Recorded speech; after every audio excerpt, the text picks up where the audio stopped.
करीब रात के 2 बजे रणबीर के फोन पर एक कॉल आया। फोन की रिंगटोन की आवाज से उसकी नींद खुली। उसने बिना देखे ही फोन उठा लिया। क्योंकि ये उसका प्राइवेट नंबर था इसलिए उसने सोचा कि शायद कोई जरूरी काम होगा। फोन उठाते ही रणबीर कहता है, हेलो। दूसरी तरफ से कोई आदमी बोल रहा था और वो रणबीर से कुछ कह रहा था।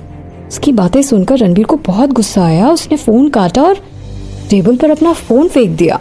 इससे पहले कि वो दोबारा सो पाता, उसका फोन फिर से बजने लगा। इस बार जब उसने अपने फोन के स्क्रीन पर देखा तो कोई अननोन नंबर था। उसने फोन उठाया और कहा, क्या है? दूसरी तरफ से फिर से कोई आदमी बोल रहा था। रणबीर उस आदमी पे चिल्लाना चाहता था पर उसने बिना कुछ कहे ही फोन काट दिया और मन ही मन सोचा, मुझे ऐसे कॉल्स क्यों आ रहे हैं? तभी उसने अपना लैपटॉप खोलकर देखा तो उसका नंबर वीआईपी लिस्ट की बजाय आम लोगों की लिस्ट में था। ये देखते ही उसे गुस्सा आ गया। उसने मन ही मन सोचा कि मैं कुछ दिन कंपनी नहीं गया तो इन लोगों ने इतनी गलतियां शुरू कर दी। मैं कल ही उन लोगों को बताता हूँ कि मैं हूँ कौन। उसने तुरंत ही अपने असिस्टेंट को फोन लगा दिया। असिस्टेंट ने फोन उठाया और कहा, बॉस क्या हुआ? हमें कोई जरूरी काम है क्या? आपने इतनी रात को कॉल किया है? रणबीर कहता है कि मुझे सुबह तक एक नया वीआईपी नंबर चाहिए और हाँ, हमारे मोबाइल कंपनी के मैनेजर से कहो कि कल सुबह तक मुझे उसका रेजिग्नेशन चाहिए। ये सुनकर उसका असिस्टेंट चौंक गया और कहता है, यस बॉस, पर रेजिग्नेशन? इससे पहले कि वो कुछ और कहता, रणबीर ने फोन काट दिया। दीपिका ने सिर्फ रणबीर का नंबर दूसरी साइड पर ही नहीं डाला था बल्कि उसकी सारी इन्फॉर्मेशंस भी सभी लोगों से शेयर कर दी थी। उसने ये भी लिखा था कि अगर किसी भी आदमी को प्यारी प्यारी बातें करनी हो तो इस नंबर पर कॉल कर सकता है।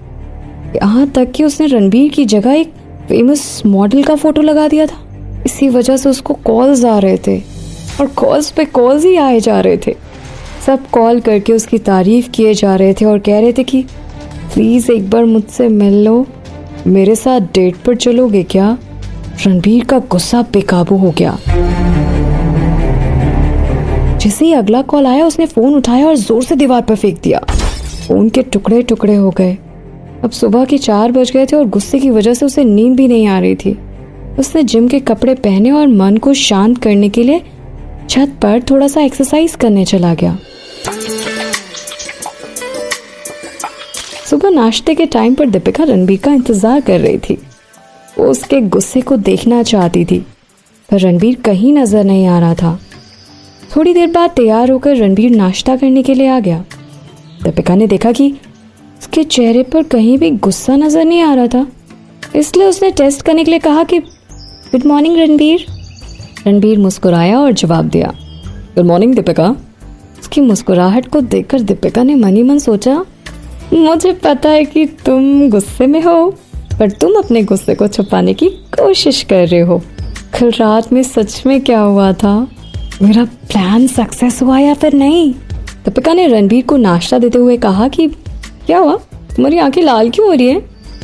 कल रात में अच्छे से सो नहीं पाए थे क्या? अचानक ये सुनते ही कल रात की सारी घटना रणबीर की आंखों के सामने आ गई।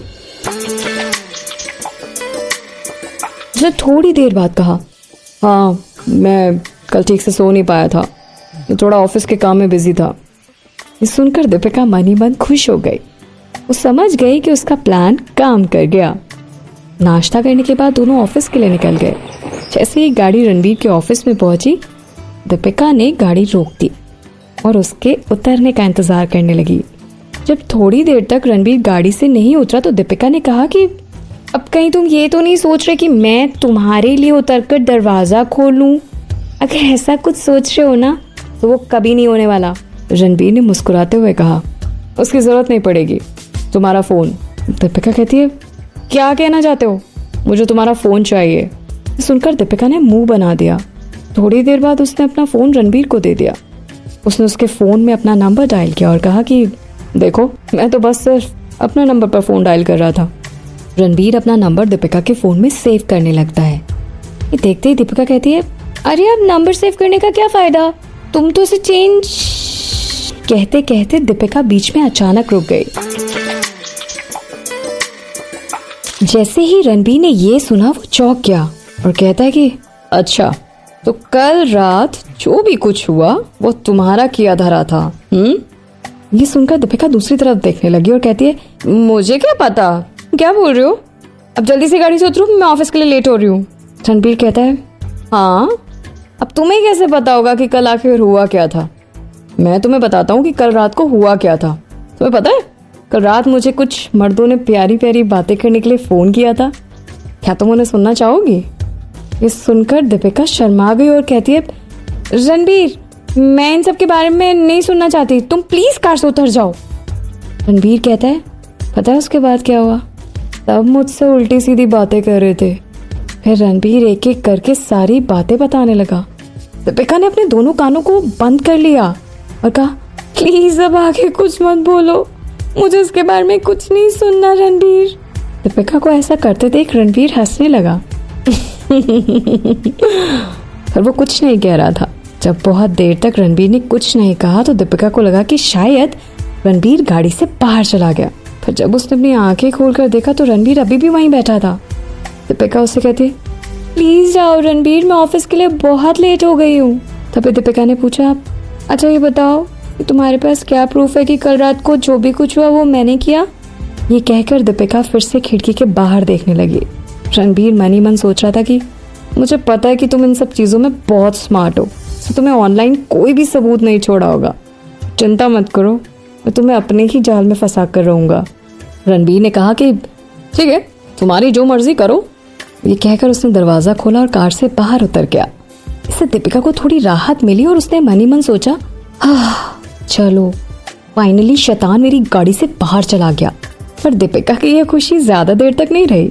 रणबीर वापस मुड़ा और कहता है, दीपिका तुम्हें क्या लगता है, अगर मैं कल रात के फोन की रिकॉर्डिंग कमलनाथ अंकल और पुष्पा आंटी के सामने चला दूं तो लोग क्या सोचेंगे? ये सुनकर दीपिका को गुस्सा आ गया। उसने कहा, तुमसे बड़ा नकचड़ा मैंने आज तक नहीं देखा। ये सुनते ही रणबीर उससे कहता है, क्या कहा तुमने? दीपिका ने आवाज अपनी धीमी करते हुए कहा कि नहीं, मैं तो बस इतना कह रही थी कि मैं अपने ऑफिस के लिए बहुत लेट हो चुकी हूँ, जा रही हूँ। रणबीर मुस्कुराया और कहता है, ठीक है जाओ अपने ऑफिस। इतना कहकर रणबीर अपनी कंपनी के अंदर चला गया। अंदर जाते जाते वो मन ही मन मुस्कुरा रहा था और सोच रहा था, dear Deepika you so cute, मुझे तो अभी से अपनी आगे की जिंदगी तुम्हारे साथ दिख रही है और मुझे बस खुशियां ही खुशियां नजर आ रही हैं। रणबीर के ऑफिस से दीपिका का ऑफिस ज्यादा दूर नहीं था, इसलिए 10 मिनट के अंदर ही वो अपने ऑफिस पहुंच गई। एक स्पेशल लिफ्ट से वो सीधे बिल्डिंग के टॉप फ्लोर पर पहुंच गई। उसने पासवर्ड डाला और अपनी लैब के अंदर गई। यहाँ पर बॉस मिस्टर एक्स और दीपिका ही आ सकते थे। पूरा फ्लोर अपने आप में एक हाई टेक लैब है। उस लैब के नीचे ही मिस्टर एक्स का ऑफिस है। उसके घर की तरह ही पूरा लैब साफ सुथरा था और वो इसे भी साफ करने में अपने रोबोट का इस्तेमाल करती थी। थोड़ी देर बाद दीपिका ने अपने कंप्यूटर पर काम करना शुरू कर दिया। करीब 1 घंटे बाद मिस्टर एक्स भी ऑफिस आ गए थे। जैसे ही कार ऑफिस के सामने रुकी, उसमें से एक नौजवान आदमी बाहर निकला और उसे देखते ही गार्ड ने सलाम किया। फिर वो ऑफिस के अंदर चला गया। जो भी उसे देख रहे थे सब उसके सामने अपना सिर झुका रहे थे। कंपनी के सारे एम्प्लॉयज उसे बिना पलक झपकाए बस देखते ही जा रहे थे। थोड़ी देर बाद वो भी स्पेशल लिफ्ट से ऊपर चला गया। उसके लिफ्ट के अंदर जाते ही वहाँ की सभी महिला एम्प्लॉयज उसके बारे में बात करती रहीं। कितनी सुंदर आंखें हैं और इसके बाल देख घुंघराले, oh my God he is so handsome, seriously he is my crush, oh my God. इस तरह की गॉसिप्स वहाँ की महिला एम्प्लॉयज कर रही थी। सभी लोग उसकी सुंदरता पे मरते थे, पर दीपिका उसके दिल को समझती थी और उसकी नजर कभी उसकी सुंदरता पर नहीं जाती थी। थोड़ी देर बाद ही मिस्टर एक्स की सिक्योरिटी उसके ऑफिस में आ जाती है। मिस्टर एक्स ने कहा, मेरी सारी मीटिंग शाम को शिफ्ट कर दो और हाँ ध्यान रखना कि कोई मुझे डिस्टर्ब ना करे। ये कहकर वो अपने लैपटॉप पर कुछ टाइप करने लगा। उसके सेक्रेटरी ने कहा, ठीक है साहब, मैं आपकी सारी मीटिंग शाम को शिफ्ट कर देती हूँ। उसके बाद सेक्रेटरी रूम से बाहर चली गई। एक्स ने अपना लैपटॉप बंद किया और वहीं सोफे पर बैठकर आराम करने लगा। उसका फ्लोर और दीपिका का लैब दोनों स्पेशल दरवाजे से कनेक्टेड थे, इसलिए वहां की सीढ़ियों से सीधा दीपिका की लैब में जाया जा सकता था। एक्स ने पासवर्ड डाला और लैब के अंदर आ गया। उसने देखा कि दीपिका अपने कंप्यूटर पर काम कर रही थी। वो चुपके से उसके पीछे जाकर खड़ा हो गया और उसे डराने की कोशिश करने लगा। तभी दीपिका ने कहा,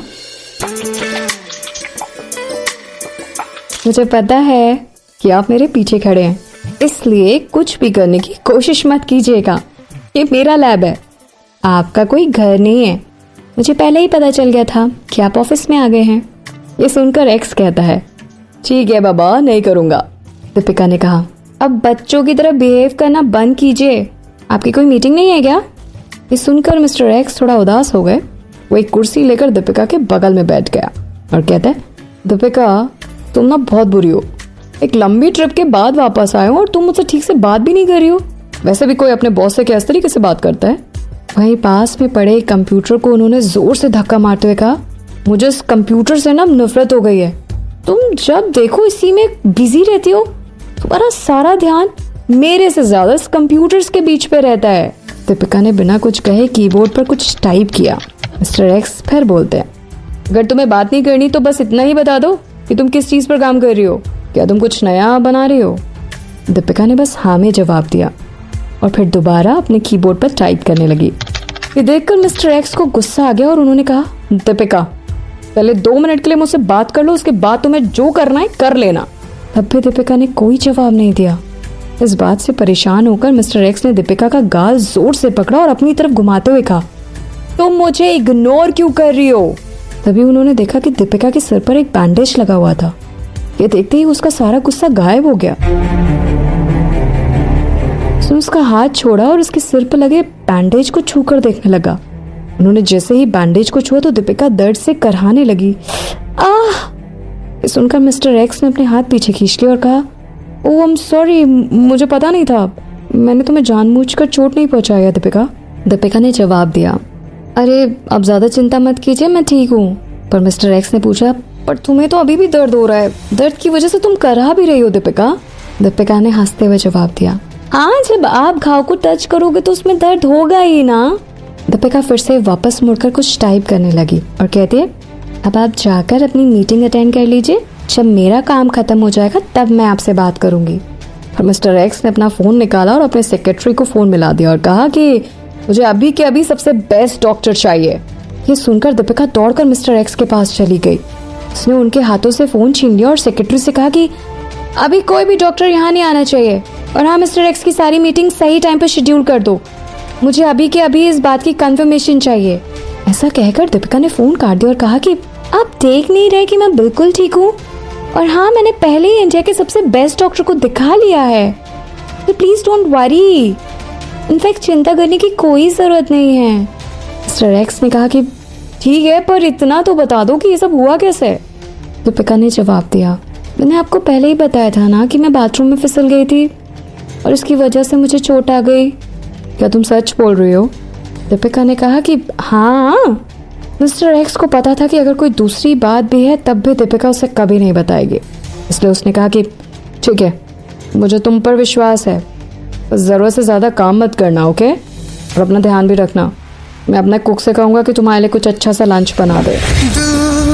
तड़पता है क्यों, धड़कता है क्यों, ये जाने न मैं न तू, कैसा ये दिल का कनेक्शन है तुझसे हुआ, ये जानूं